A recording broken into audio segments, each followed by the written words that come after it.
Hello, all. I'm gonna have to take off my glasses because I'm glaring. What in the actual did we watch today? Like, what in the actual are we serious? I I'm not speechless. I have a lot of words that I really would like to say that I can't say without getting kicked off of YouTube before I've officially made it onto YouTube. Let me take this damn gum out of my mouth.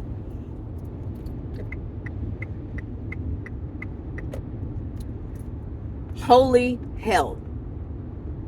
Because I don't have any other words but that. Okay. So, I'm not going to lie. I was hoping after yesterday's testimony, and I didn't even do the video for yesterday yet because it went all damn day and I didn't have the time to do it yet. I was hoping that Viverito would take her night, take a couple of deep breaths, breathe it out, and say, you know what? I'm being a little bit too much right now. Let me get my life together so that when I come back tomorrow, that I can sound like an actual human being when I get up on the stand to testify. Now, I understand that it is the prosecution's job to prove their case to the best of their abilities. But what Viverito did is the same thing that Underwood did, which the same thing that Belknap did, which the same thing that Gaither did, which was the same thing that Dennis did. Is they got up there and they gave a whole lot of opinion of what they thought something meant, how people lived their lives, what they was bragging about, what someone else said, and just instead of saying yes or no. The safest answers are always just yes and no. You don't have to explain everything to the detail. She showed me that she's exactly who she was in that interrogation video with Woody. But she was like, remember, because I know your kids and I know your baby mamas. And don't I always try to, help you out and scratch your back because you scratching mine? Not in those words, but in those words.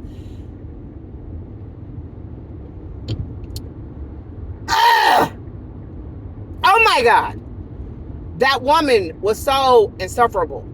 Like, instead of just saying, no, I don't know of him beating any caves. Well, that's a slippery slope.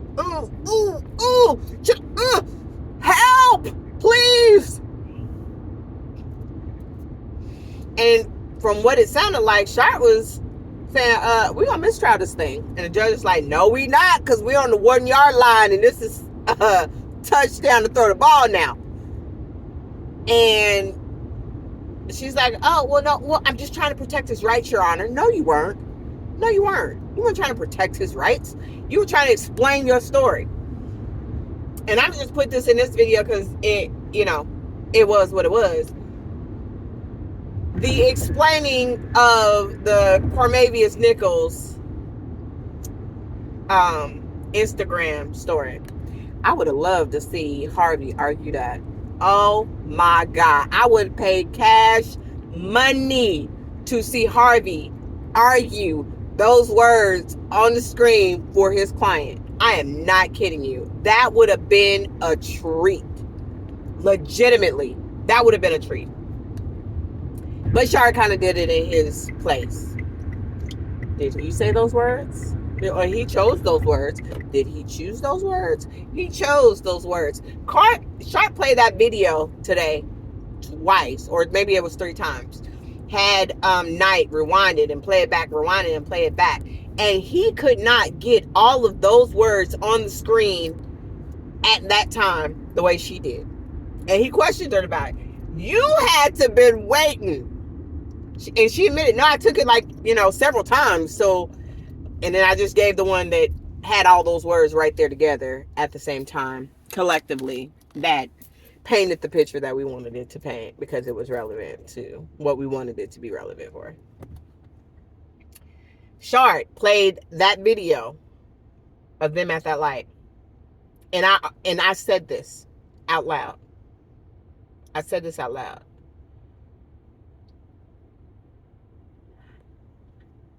Could it have been that they're all three sitting at the light, and then all of a sudden they're at this red light, and Shannon sees this car running up on his back end and said, nope, not gonna happen to me again, and took off through the light?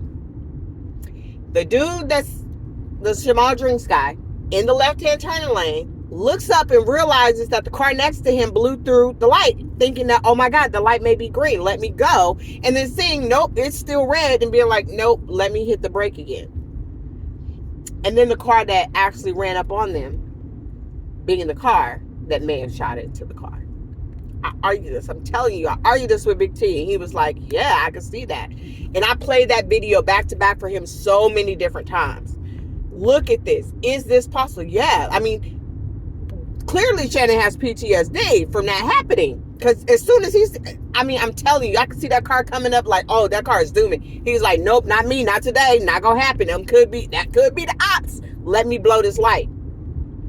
Because he was paying attention to abiding by maybe, the laws of traffic until he seen that. And he was, nope, not today, not me. That's reasonable doubt.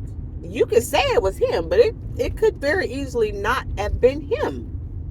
And Verito just refused to acknowledge that what she wanted to be true could not be true. It's just no other theory. Just no. And everything had to be explained. No, can I explain? Okay.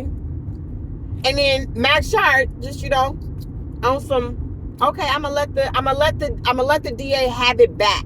Let's see if they can clean it up. He let them have the entire Instagram story into the post to see how they were gonna present it. And they still fumbled the ball. We can only assume, because the jurors are humans just how we are. They're regular people just like us, that they too may be questioning it. They may be so damn tired of being on this jury that they just ready to go home and just be like, guilty, guilty, guilty, whatever. So they can go home. So they'll leave them alone. They could also be like, nope, y'all didn't prove none of that. We got a little extra time today. Nope, not guilty. They're charging Yak with the drugs and the guns that are in the house that they've already had two other people take the charges for. Literally, Jeffrey Williams took the charges for all of that already. And so did Ashley Merchant's client, Duke. So did he. You guys want to press this whole Lucci jailhouse stabbing, but the guy who did it, you allowed him to go free. He is walking around the streets of Atlanta, Georgia on probation. So how bad was it really? You got the Fulton County report that comes out that literally has correction officers walking outside into the dorm and saying, when I come back, there better be 10 shanks on the table, or else we're searching everybody's rooms. So magically, 10 shanks appear on the table. Maybe an extra one for good measure. You got 14-inch shanks in the jail. 14 inches. It's longer than a freaking ruler. It's like that's a machete. Literally. That's a machete. You got housing the most dangerous people in the jail with 17-year-old boys. And you can't explain why there's essays going on. Yeah, you can. Just look at what you did. That's why it's happening. Because you put the most dangerous criminals in Fulton County in a facility with 17-year-olds who may be their first offense. They don't know the laws of the jail and the ways to maneuver. So you got these grown ass people basically telling them do this or else. You got Miles Farley, who's never been to jail before, getting beat up in jail, and people that know him saying, we got to figure out where he's at and what's happening because Buddy getting beat up. And you're saying, no, no, no, no, no. You can't try to figure it out on your own. That's our job. But Fulton County was doing nothing to protect him. You guys were doing nothing to protect that man from getting jumped, from getting beat in jail. But then when his friends say, you know what, we're going to try to figure this out and work this out so Buddy ain't getting beat up. That's the crime. That's the crime. Not the officers that are failing to protect him. You guys made way to make sure that phones made it into the county jail when all these people got arrested that were wiretapped so that you could get those wiretaps. But you didn't make sure that they had food to eat. You didn't make sure that they weren't getting infested with bed bugs and lice. I would sing on Jesus to get out of that damn place. I'm just saying. I would. I don't have to know anything. I'm going to tell everything I think I know. Anything I heard, anything I saw, anything that breathed on me, I'm telling. You got people in here dying from bed bugs and lice and malnutrition, holes in the walls, rats. I can't eat. I'm not being fed. I'm being told I got to pay Big Charlie $100 a day to stay safe. Otherwise, I'm going to die. And they're going to SA me 3 or 4 times a day and pass me around the block like, it's going down. It's going down. Oh, I'm going to make sure it go down. Yes, come talk to me. Come talk to me. Whatever you want to know, I got the answers. Come talk to me. That's why Woody said I was mixing the lies with the truth. Because he didn't want to be there. It makes sense now. And they kept putting him on the medical floor. Where is there the most deaths and issues? On the medical floors. That's why Woody was like, yep, I know everything about everything. He was taking any and everything he heard.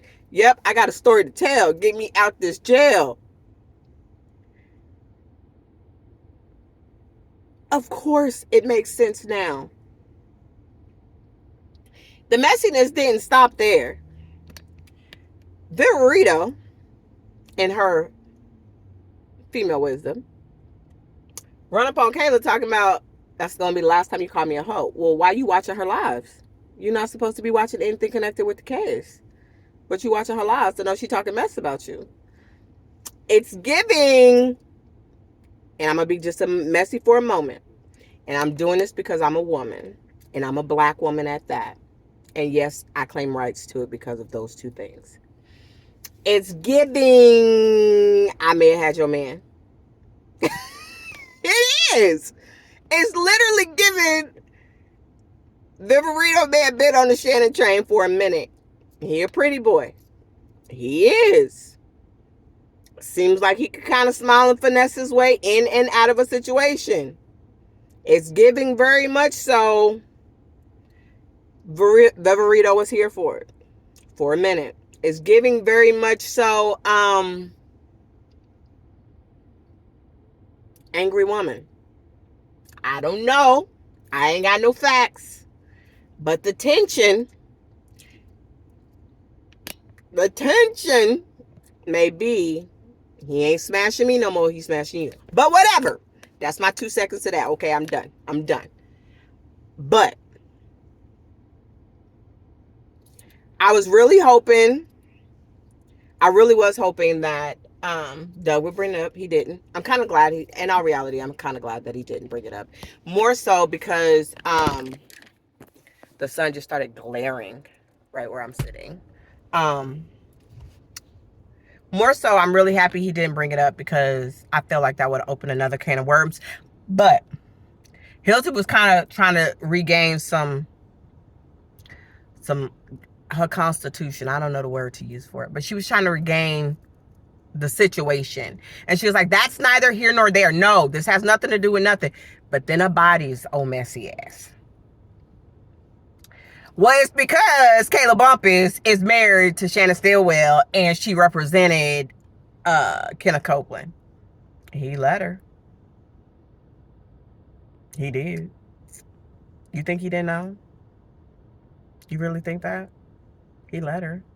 He went on her show a couple of weeks ago and had a whole sit down conversation with her. You think he didn't know?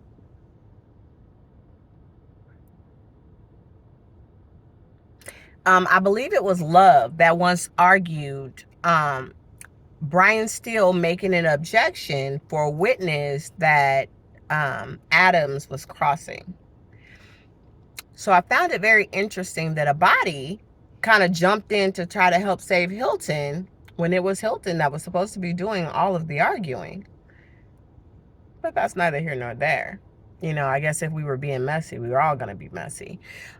Just like when Hilton tried to object to the commentary from Shard when Judge Whitaker said, oh, they're both giving the commentary. So we're going to overrule that. Today was a messy ass day. And I guess if it was the last day for the state, it was supposed to be a messy day. It was their last witness. So, I mean, I guess they said all the gloves was off. But today gave exactly what this whole case has given. A messy, messy ass mess. It really did. And I guess you might as well end with a bang because it was completely freaking ridiculous. I literally was like, this can't be real. This has to be an episode being filmed right now and edited by the producers of Love and Hip Hop. They have to be in the courtroom right now. This cannot be real. But it is. It's real life.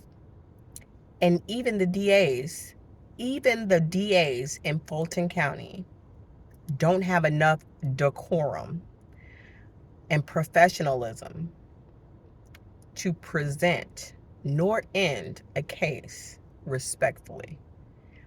Can you imagine if the jury was in there? Like, could you imagine? This on a better note, Yak ain't caught around none of those drugs or guns. As the DA so eloquently put, he ran away. Do you think all that belonged to him? No, it didn't. But it was there, and you put it on the homeowner. So why do you have to keep putting it on everybody? Shannon Stillwell wasn't caught with a gun in his hand, and none of the guns that were there was the actual M weapon. So what are we doing? You guys can't even give these men that have lost their lives peace. You can't, and you won't. You make the situation fit your scenario, whether it's true or not. You just want it to fit your scenario. And that is sad because that is not justice. That is not the law.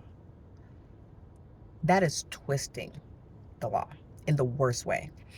And if these gentlemen did not have the degree of lawyers that they had, Fulton County DA's office would have railroaded these guys completely. It's not over yet. We still have a little bit left to go. I'm completely here for it.